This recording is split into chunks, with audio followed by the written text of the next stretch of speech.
और सूत जी महाराज कहते हैं कि जन्मांतरे भवेत पुण्यम तदा भागवतम लभेत। कहते जब हमारे अनेक जन्मों के कोई पुण्य अर्जित होते हैं तब हमें इस तरह के यज्ञ अनुष्ठान करवाने का जो है वो सौभाग्य प्राप्त होता है, इस तरह के यज्ञ करने का जो है सौभाग्य प्राप्त होता है। सूत जी महाराज कहते हैं जन्मांतरे भवेत पुण्यम तदा भागवतम लभेत। जब हमारे जन्म जन्म के कोई पुण्य अर्जित होते हैं तब हमें भागवत को श्रवण करने का सौभाग्य प्राप्त होता है। बोलो भागवत भगवान की। ऐसा ये श्रीमद् भागवत महापुराण का ग्रंथ है ऋषियों। और मैं तुम्हें बात बताऊं, पूर्व समय में जब राजा परीक्षित को 7 दिन में मरने का श्राप लगा था तो उस समय देवता लोग जो है वो स्वर्ग से अमृत का कलश लेकर के आए थे। और आज जब अमृत का कलश लेकर के आए तो क्या हुआ, शुकताल प्रदेश में जब सुखदेव जी महाराज बैठे राजा परीक्षित को उस कथा को सुनाने के लिए, तो आज देवता लोग जो है अमृत का कलश लेकर के आ गए और क्या कहा कि महाराज आप जो है वो इस अमृत के कलश को जो है वो परीक्षित को पिला दो और हमें जो है वो इस सुधा कुंभक को पिला दो। इस मृत्यु लोक का जो ये अमृत रूपी कथा का रस है ये हमें पिला दो। परंतु आज यहाँ पर सुखदेव जी महाराज ने विचार किया कि अरे देवताओं की ये क्या स्थिति बनी हुई है, यदि भक्त बन करके आते तो मैं इन्हें खुशी खुशी जो है इस भागवत का रसपान करवा देता, परंतु आज मेरे साथ विनिमय करने आए हैं, तोलमोल करने आए हैं। तो इस तोल मोल के कारण आज सुखदेव जी महाराज ने जो है वो अभक्त जान करके जो है वो इन्हें क्या किया, आज फटकार लगा करके वापस भेज दिया कि यहां से चले जाओ।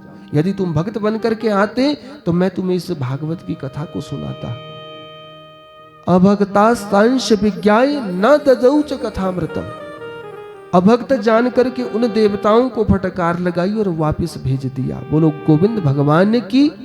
वर्तमान में भी बहुत सारे लोग जो है वो इस भागवत कथा का मूल्यांकन करते हैं कि महाराज आप जो है वो कथा की क्या दक्षिणा लेते हैं, क्या फीस लेते हैं। बोलो गोविंद भगवान की। परंतु मैं आपसे निवेदन करूं कि ये भागवत जो है वो कोई विनिमय करने की चीज नहीं है, मूल्यांकन करने की चीज नहीं है। और व्यासपीठ की यदि बात देखी जाए तो व्यासपीठ जो है वो देने की चीज है, लेने की चीज नहीं है। बोलो गोविंद भगवान की। क्यों? क्योंकि इस व्यासपीठ से ना जाने कोई ऐसा शब्द, ऐसी कोई वाणी निकल जाए जो आपके कर्ण रंध्रों में प्रवेश होने के बाद ना जाने आपके जीवन में जो है क्या परिवर्तन ला दे। ये ऐसी व्यासपीठ है। यहां पर निर्देश दिया कि देखो इस भागवत का जो है वो जो भी कोई मूल्यांकन करता है वो अभक्त कहलाया गया है। और आज देवताओं को फटकार लगाई और वापस भेज दिया। आज सारे देवता लोग जो है वो ब्रह्मा जी के पास पहुंचे, महाराज आप हमारा प्रणाम स्वीकार करें, एक संशय हमारे मन में बना हुआ है। हम पृथ्वी लोक के ऊपर गए थे, वहां पर एक राजा परीक्षित को 7 दिन में मरने का श्राप लगा था और हमने उसकी मुक्ति के लिए जो है वो एक अमृत का कलश प्रदान करना चाहा, परंतु सुखदेव जी महाराज ने हमें अभक्त जान करके जो है वापस भेज दिया। तो ब्रह्मा बाबा ने पूरा वृतांत पूछा कि कारण क्या था। तो देवताओं ने पूछा कि हम उस जो अमृत हम लेकर के गए थे उस अमृत के बदले जो है वो कथा का अमृत जो है वो पीना चाहते थे। तो ब्रह्मा जी हैरान हो गए कि उस पृथ्वी लोक में कथा के अमृत के उससे भी ऊंची स्थिति यदि किसी की है तो वो किसकी है। आज विचार कर रहे हैं कि वो भागवत की स्थिति है। तो आज क्या किया, सब शास्त्रों को जो है वो ब्रह्मा जी ने क्या किया, एक पल ने उसमें रख दिया, एक तुला में जो है वो रख दिया। पहले पूर्व समय में जो है वो तुला हमारे घर में जो है वो हुआ करती थी, परंतु अब तो डिजिटल युग हो गया है। बोलो गोविंद भगवान की। परंतु पूर्व समय में जो है वो तुला घर में हुआ करती थी। और आज ब्रह्मा जी ने भी ब्रह्मलोक में जाकर के क्या किया, एक तुला ली है और उस तुला में एक तरफ जो है वो भागवत ग्रंथ को रखा और दूसरी तरफ अनेक शास्त्रों को, पुराणों को, उपनिषदों को रखा। परंतु भागवत का जो पलटा था वो भारी निकला है। बोलो भागवत भगवान की। जब ब्रह्मा जी ने ये स्थिति देखी तो आश्चर्यचकित हो गए। आज क्या किया? आज मन में विचार किया कि क्यों ना इस परीक्षित के विषय में देख लें कि 7 दिन में इसने इस कथा को ये श्रवण करेगा। क्यों? क्योंकि देवताओं के दिन तो चुटकी भर में जो है वो बीत जाया करते हैं। आज क्या देखा इन देवताओं ने कि जैसे ही 7 दिन उस परीक्षित को श्राप लगे हुए तो भागवत को श्रवण करने के बाद मुक्ति पद की जो है वो प्राप्ति हुई है। जब इस बात को ब्रह्मा जी ने देखा तो संशय हो गया। संशय होने के बाद आज ब्रह्मा जी ने यह विचार किया कि हो ना हो ये भागवत ग्रंथ वास्तव में जो है वो धन्य है। क्यों? क्योंकि जब ब्रह्मलोक में ये सब तुला में रख करके भी तोला गया तो भी ये श्रेष्ठ निकला। इसलिए मैं तो ये मन से ये विचार करता हूं कि ये भागवत जो है वो वास्तव में जो है वो श्रेष्ठ है। तो आज ये सूत जी महाराज भी कह रहे हैं कि सुनो ऋषियों, ये कोई साधारण ग्रंथ नहीं है। ये भागवत श्रेष्ठता से ही जो है वो उपलब्ध हो सकता है। नारद जी महाराज को सनकादि ऋषियों ने बताई थी और वास्तव में ये भागवत भगवता यद प्रोक्तम तद भागवतम, जो भगवान के द्वारा अपने मुख से निश्रित किया गया है वो भागवत है। स्वयं भगवान नारायण ने जो है वो अपने मुख से इस भागवत का जो है वो गुणगान किया है। ये ऐसा भागवत है। परंतु ऋषियों 7 दिन में श्रवण करने की विधि किसने बताई? वो बताई सनकादि ऋषियों ने उन नारद जी महाराज को, और नारद जी के माध्यम से ये जन जन तक भागवत पहुंची है। जब ऐसी बात सुनी तो आज हैरान हो गए। तो पूछा महाराज आप इसके विषय में बताओ कि कैसे ये भागवत जो है वो सप्ताह विधि के रूप में कैसे ये जन जन तक को श्रवण करने के लिए मिली। बोलो भगवत भगवान की। सूत जी महाराज कहते हैं कि नारद जी महाराज एक बार घूमते घूमते जो है वो कहां पर पहुंचे हैं? वो विशालापुरी बद्रिका आश्रम में पहुंचे हैं। बद्रिका आश्रम ये उत्तराखंड में जो है वो जो 4 धाम में लोग जाया करते हैं, उन्होंने उस बद्रिका आश्रम का जो है वो दर्शन किया होगा। यहाँ पर एक बार नारद जी का आगमन हुआ। एकदा ही विशालायाम चत्वारा ऋषयो मलाः सत्संगार्थम समायातः दद्रुस्तत्र नारदम। नारद जी महाराज का आगमन उस विशालापुरी बद्रिका आश्रम में हुआ और वहां पर सनकादि ऋषियों को जो है प्रणाम किया है। प्रणाम करने के बाद आज सनकादि ऋषियों ने पूछा कि अरे नारद तुम्हारा मुख जो है वो मलिन क्यों प्रतीत हो रहा है और संतों को ऐसा शोभा नहीं देता। देखो हम आप लोगों गृहस्थियों की जो है वो क्या स्थिति बनी रहती है, क्योंकि कोई ना कोई दुख जो है वो हमें आक्रांत कर करके जो है वो बैठा रहता है। ऐसा मनुष्य कोई नहीं है जिसको कोई ना कोई दुख ना हो जीवन में। बोलो गोविंद भगवान ने की। इसलिए हम गृहस्थियों के जो है वो मुंह भी लटके हुए होते हैं। बोलो गोविंद भगवान ने की। परंतु यहाँ पर ये सनकादि ऋषि कह रहे हैं कि अरे तुम तो मुक्त संग परमात्मा, तुम तो परमात्मा के भक्त हो और संतों को ऐसा शोभा नहीं देता। कथम ब्रह्मन दीन मुख, किस कारण से तुम्हारा मुख जो है वो मलिन है। और कुतश्चागमनम तवा, कहते यहाँ आने का तुम्हारा क्या कारण है, किस कारण से तुम अपने मुख को मलिन करके यहाँ घूम रहे हो। तो नारद जी महाराज ने आज प्रणाम किया और प्रणाम करने के बाद कहा कि महाराज पहले तो आप मेरा प्रणाम स्वीकार करें, और बताया कि महाराज मैं इस पृथ्वी लोक पर घूमते घूमते जो है वो अनेक तीर्थों के ऊपर गया। मैं काशी में गया, मैं प्रयाग में गया, हरि क्षेत्रम कुरुक्षेत्रम श्रीरंगम सेतु बंधनम च, कहते मैं सेतु बंध में गया जहां रामेश्वर जिस का स्थान वर्तमान में जो है वो कहा गया है, उस सेतु बंधन में गया, हरि क्षेत्र हरिद्वार में गया, परंतु मुझे जो है वो कहीं पर शांति नहीं मिली। और मैं भगवान का भजन करते करते जो है वो कहाँ पहुंचा, उस यमुना के तट के ऊपर पहुंचा। यमुना के तट के ऊपर जब पहुंचा तो वहां पर क्या देखा, बहुत सारी स्त्रियां जो है वो झुंड बना करके बैठी है और उनकी जांघों के ऊपर जो है वो दो कोई वृद्ध पुरुष जो है वो लेटे हैं। आज मैं आश्चर्यचकित हो गया कि ये किस कारण से ये दो पुरुष इस नव यौवन स्त्री के जांघों के ऊपर लेटे हैं। मैंने सोचा कि देखो, स्त्रियां जहां पर ज्यादा मात्रा में होती है वहां पर संतों का, पुरुषों का जाना जो है वो अच्छा नहीं होता। मेरा क्या कारण, मैं क्यों वहां पर जाऊंगा। परंतु यहां पर सूत जी महाराज कहते हैं कि आज जैसे उन नारद जी महाराज को देखा तो आज आवाज लगाई कि आप तुरंत जो है वो यहाँ पर आ करके हमारे संशय का जो है वो निराकरण करें। नारद जी महाराज गए और प्रणाम किया। प्रणाम करने के बाद पूछा कि महाराज आप कौन हो और किस कारण से यहाँ पर तुम विलाप कर रही हो। नारद जी महाराज ने पूछा कि अरे देवी तुम कौन हो।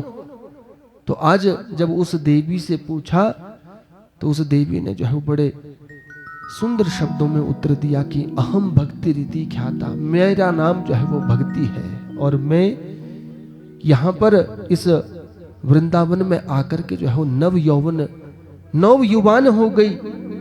परंतु मेरे जो ज्ञान वैराग्य नाम के जो पुत्र थे वो वृद्धावस्था को जो है प्राप्त हो गए। आज हैरान हो गए नारद जी महाराज कि अरे भक्ति, तुमने अपने विषय में कहा कि तुम भक्ति हो और ये ज्ञान और वैराग्य तुम्हारे पुत्र है, परंतु ऐसा भी कभी देखने को मिला है कि किसी माता का जो शरीर है वो 16 वर्ष का हो और बच्चे जो है वो उसके 50-50 वर्ष के हो, ऐसा देखने को कभी मिला है। नारद जी महाराज आश्चर्यचकित हो गए। उन्होंने पूछा कि तुम कहां से यहाँ पर आई। तो कहा महाराज मेरा जन्म जो है उत्पन्ना द्रविड़े साहम वृद्धिम कर्नाटके गता।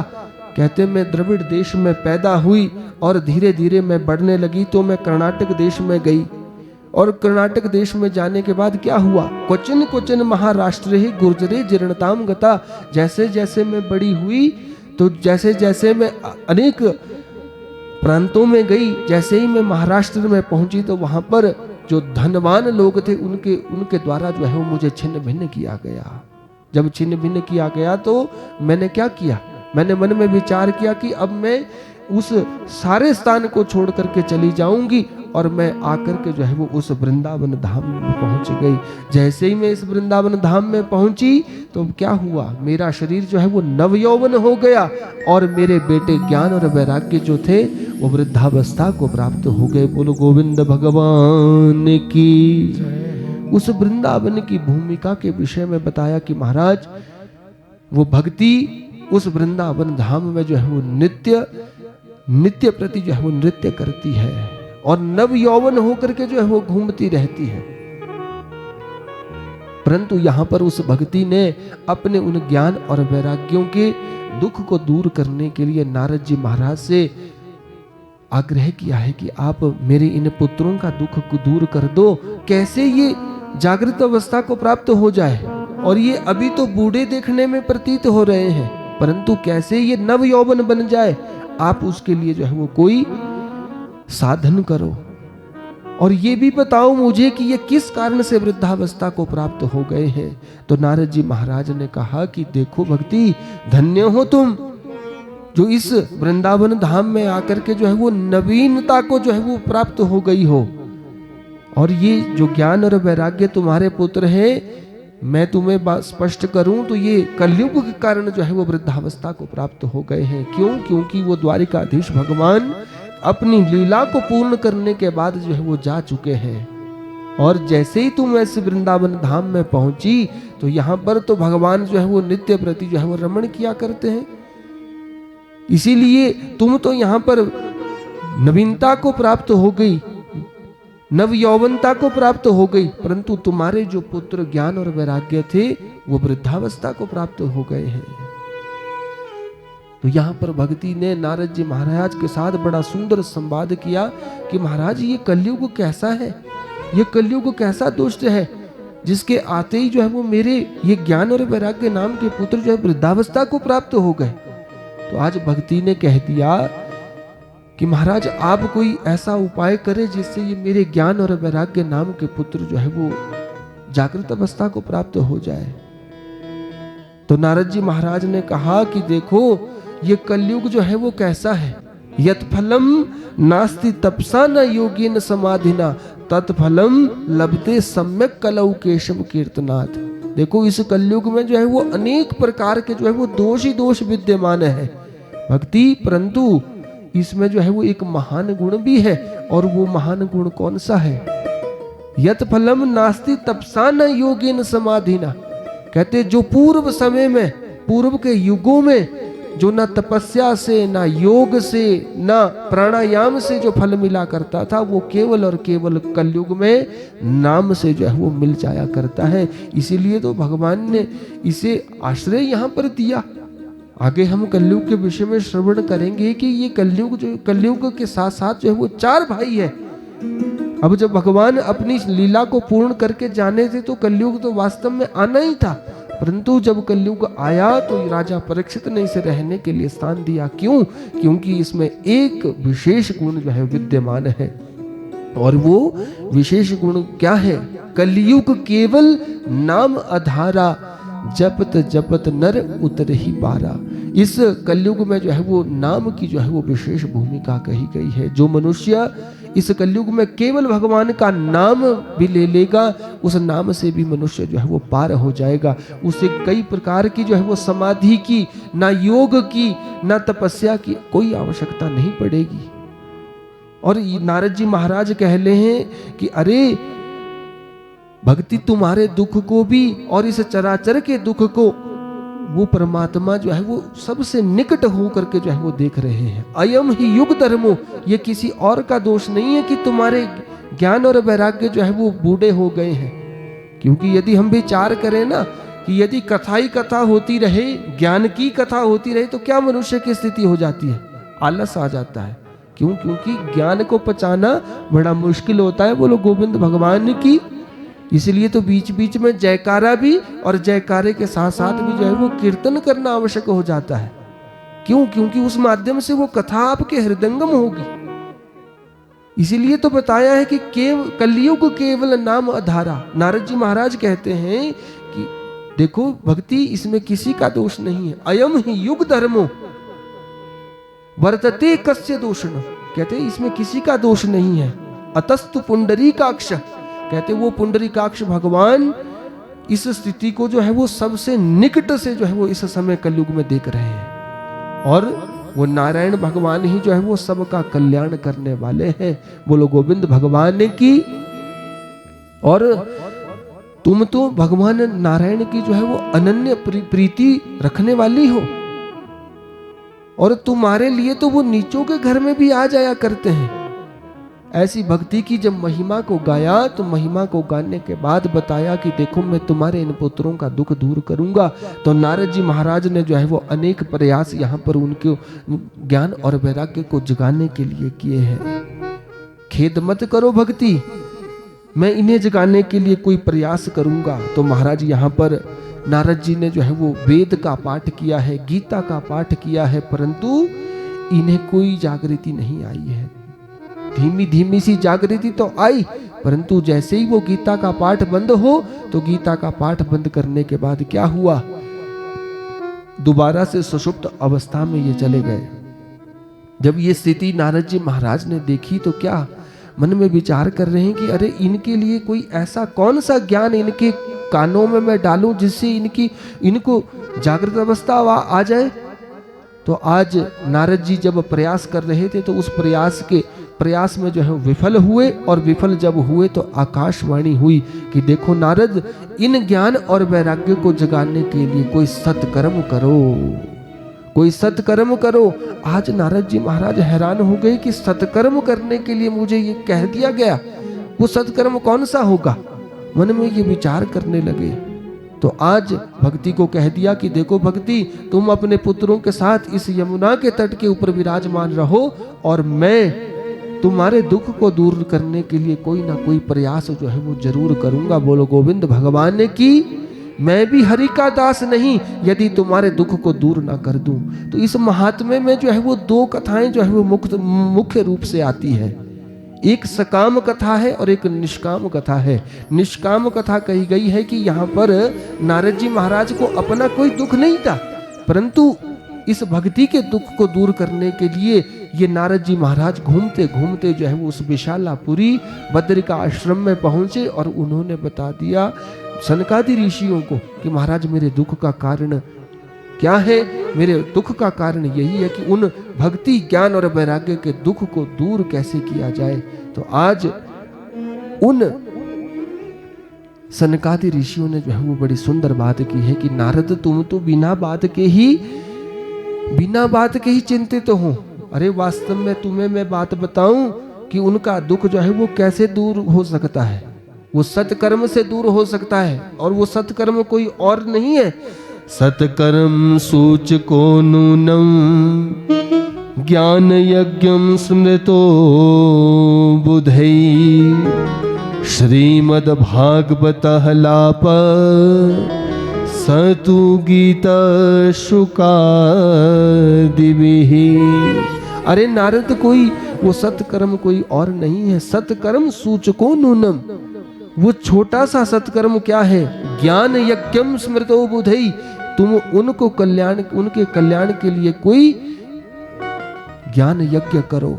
और वो ज्ञान यज्ञ कौन सा होगा। श्रीमद् भागवतः लापः, जो स्वयं सुखदेव जी महाराज के द्वारा जो है वो गाया गया है और वो श्रीमद् भागवत महापुराण है। जब ऐसी बात नारद जी महाराज से सुनी तो नारद जी महाराज हैरान हो गए कि सनकादि ऋषियों आपने कहा कि वो सत्कर्म कोई और नहीं है, वो भागवत है। तो जो मैंने उन ज्ञान और वैराग्य को जगाने के लिए उनके कानों में सुनाया तो वो भी तो भागवत का सार के रूप में ही था। वो भी तो गीता का पाठ था, वो भी वेदों का पाठ था। क्या वो कोई ज्ञान नहीं था। वो शास्त्रों का सार नहीं था, वो वेदों का सार नहीं था। परंतु यहाँ पर इन सनकादि ऋषियों ने उस भागवत के विषय में बताया कि वो भागवत कोई साधारण नहीं है। वेदोपनिषदाम सारः जाता भागवती कथा अत्युत्तमा ततो भाति पृथक भूता फलाकृति। वो वेदों का उपनिषदों का सार भागवत है। और जैसे दूध में जो है वो घी छिपा होता है, जैसे गन्ने में जो है वो गुड़ छिपा होता है, ठीक वैसे ही उस भागवत में जो है वो सब शास्त्रों का, सब उपनिषदों का, सब गीताओं का जो है वो सार विद्यमान है। ऐसा ज्ञान यज्ञ उनके कल्याण के लिए करो, तब जाकर के ज्ञान और वैराग्य को जागृत अवस्था प्राप्त होगी। उस भक्ति का दुख दूर होगा। ज्ञान यज्ञम करिष्यामि शुक शास्त्र कथोदनम भक्ति ज्ञान विरागाणाम स्नानार्थम प्रयत्नतः। कहते प्रयत्न करो और उन ज्ञान और वैराग्य की जागृति के लिए श्रीमद् भागवत महापुराण का वाचन करो। तो आज नारद जी महाराज ने निवेदन कर दिया कि आप एक काम करो, आपने ही मुझे भागवत का ज्ञान दिया है और आप ही आज से जो है वो इस यज्ञ को करो। और उस यज्ञ का एक मुख्य हेतु होना चाहिए और वो यज्ञ कौन सी जगह में किया जाए वो भी मुझे बताओ। तो आज नारद जी महाराज ने कहा कि देखो, उस यमुना के तट के ऊपर वो भक्ति बैठी है अपने बच्चों के दुख को लेकर के। परंतु नारद जी महाराज कहां पर विचार कर रहे हैं, उस बद्रिका आश्रम में। तो आज सनकादियों को लेकर के ये कहां पहुंचे हैं, आनंद नाम के तट के ऊपर पहुंचे हैं। और वर्तमान समय का जो हरिद्वार धाम है, कुशा घाट का जो स्थान है, वहां पर सबसे पहले जो है वो नारद जी मुख्य यजमान बने हैं। और सनकादि, सनक, सनंदन, सनातन, सनत कुमार चारों भाई जो है वो मुख्य श्रोता बने हैं और इस कथा को जो है वो कहना आरंभ किया है। और इस कथा को जब आरंभ किया तो यहाँ पर अनेक प्रकार के ऋषियों का भी आना हुआ, ऋषियों के साथ साथ अनेक प्रकार की नदियों का भी यहाँ पर आना हुआ और मूर्तिवंत के रूप में जो है वो नदियां भी आई है। तो शास्त्र आज्ञा करते हैं कि जहाँ पर ये भागवत की कथा होती है वहाँ पर सब वेद शास्त्र ऋषि नदियां जो है वो मूर्तिमंत होकर के जो है विराजमान हो जाते हैं। और आज इस भागवत की महिमा के विषय में जो है वो सनकादि ऋषियों ने नारद जी को जो है वो सुनाना आरंभ किया है। और उस यज्ञ का एक हेतु है कि भक्ति ज्ञान वैराग्य के कष्ट कैसे दूर हो। बोलो भागवत भगवान की। सनकादि कहते हैं इस भागवत के महात्म्य में सदा सेव्या श्रीमद् भागवती कथा यस्याः श्रवण मात्रेण हरिश्चित्तम समाश्रयेतः।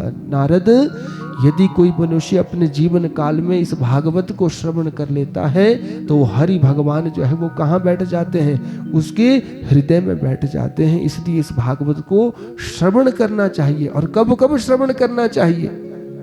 सदा सेव्या सदैव जो है वो श्रवण करना चाहिए।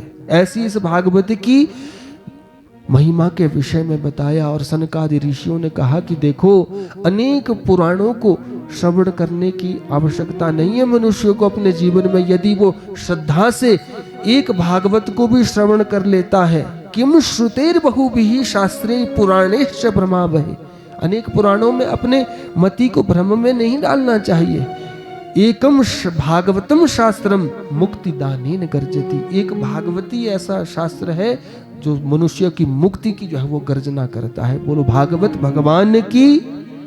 इस भागवत की महिमा को जो है वो सुना रहे हैं सनकादि ऋषि। और कब तक सुनाएंगे?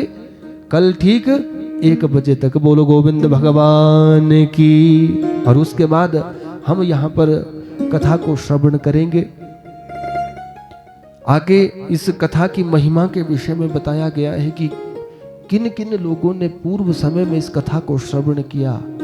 तो बताया कि ये ऐसी भागवत की कथा है जो प्रेतों को भी जो है वो प्रेतत्व विमुक्ति भी करवा देती है, उनको भी मुक्ति प्रदान कर देती है। भला हम सब गृहस्थियों का तो ही ये कल्याण क्यों नहीं करेगी? ऐसी ये भागवत की कथा है। अपनी वाणी को विराम देने से पूर्व हमारे यजमान परिवार जिस कामना से इस यज्ञ को करवा रहे हैं, मैं परमात्मा से प्रार्थना करूंगा कि उन दिवंगत आत्मा को उत्तम लोक में प्रदान हो, उन्हें वैकुंठ में स्थान मिले और इस घर में जो है वो हरि भक्त पैदा होते रहें और ये सनातन की ध्वजा जो है वो सदैव लहराती रहे। बोलो भागवत भगवान की। अंत में यही आशीर्वाद इस व्यासपीठ से कि वंशे सदैव भवताम हरि भक्ति रस्तु हो। व्यासपीठ जो है वो आशीर्वाद की पीठ कही गई है। तो सभी श्रोता समुदाय के लिए यही आशीर्वाद है कि आपके वंश का विस्तार हो, आपके कुल वंश में सनातनी लोग पैदा होते रहें जो इस धर्म ध्वज को जो है वो आगे ले जा सके। बोलो भागवत भगवान की। मुकुंद माधव गोविंद बोले, मुकुंद माधव गोविंद बोले, केशव माधव हरि हरि बोल। केशव माधव हरि हरि बोल। मुकुंद माधव गोविंद बोल। मुकुंद माधव गोविंद बोल। केशव माधव हरि हरि बोल। केशव माधव हरि हरि बोल। हरि हरि बोल प्यारे राम राम बोल। हरि हरि बोल राम राम बोल। हरि हरि बोल प्यारे राम राम बोल। हरि हरि बोल प्यारे राम राम बोल। मुकुंद माधव गोविंद बोल। मुकुंद माधव गोविंद बोल। केशव माधव हरि हरि बोल। केशव माधव हरि सभी हरि बोलो हरि बोल।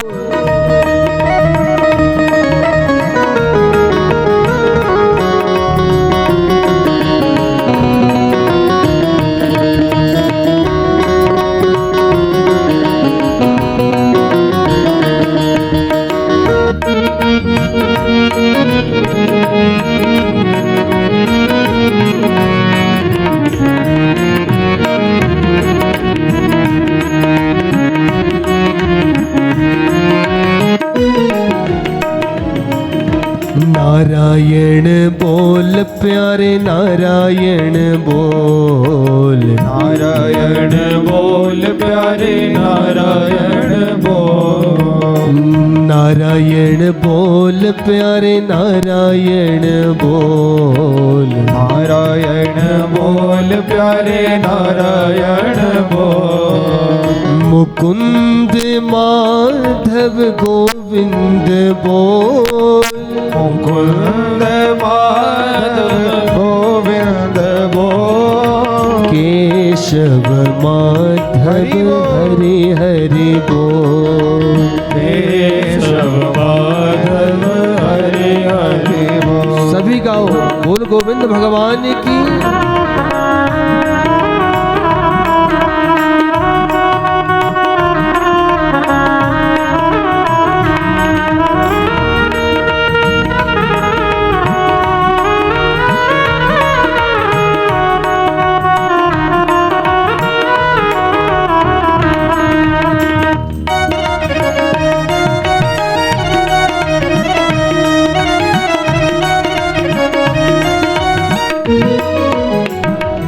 राधे राधे बोल प्यारे राधे राधे बोल।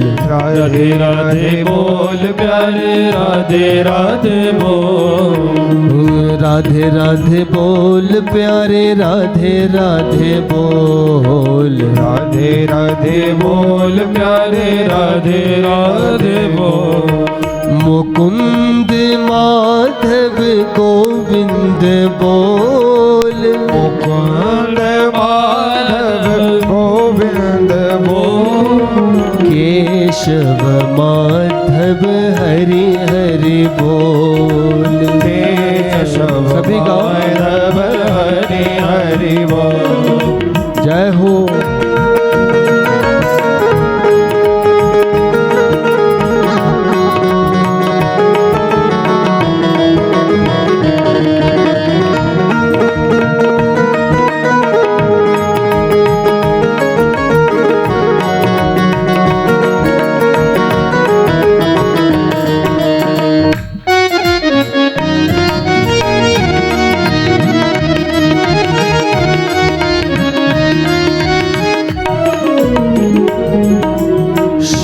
शिव बोल प्यारे शिव शिव बोल। शिव शिव बोल प्यारे शिव शिव बोल। शिव शिव बोल प्यारे सदा शिव बोल। शिव शिव बोल प्यारे सदा शिव बोल। मुकुंद माधव गोविंद बोल। मुकुंद माधव गोविंद बोल। केशव माधव हरि हरि बोल। केशव माधव हरि हरि बोल। बोल राम राम बोल। राम राम बोल। राम राम बोल। राम राम बोल। नारायण बोल। नारायण बोल। ओ नारायण बोल। नारायण बोल। ओ राधे राधे बोल। ओ राधे राधे बोल। ओ राधे राधे बोल। राधे राधे बोल। ओ शिव शिव बोल। शिव शिव बोल। ओ शिव शिव बोल। शिव शिव बोल। ओ मुकुंद माधव गोविंद बोल। मुकुंद माधव गोविंद बोल। केशव माधव हरि हरि बोल। केशव माधव हरि हरि बोल। हरि हरि बोल। ओ हरि हरि बोल। हरि हरि बोल। हरि हरि बोल सच्चिदानंद भगवान की जय हो। भागवत भगवान की जय हो। राधा कृष्ण भगवान की जय हो। चिकड़ेश्वर महाराज की जय हो। दिवंगत आत्मा की जय हो। तारा मैया की जय हो। आज के आनंद की जय हो। नमः पार्वती पते हर हर महादेव। शंभो।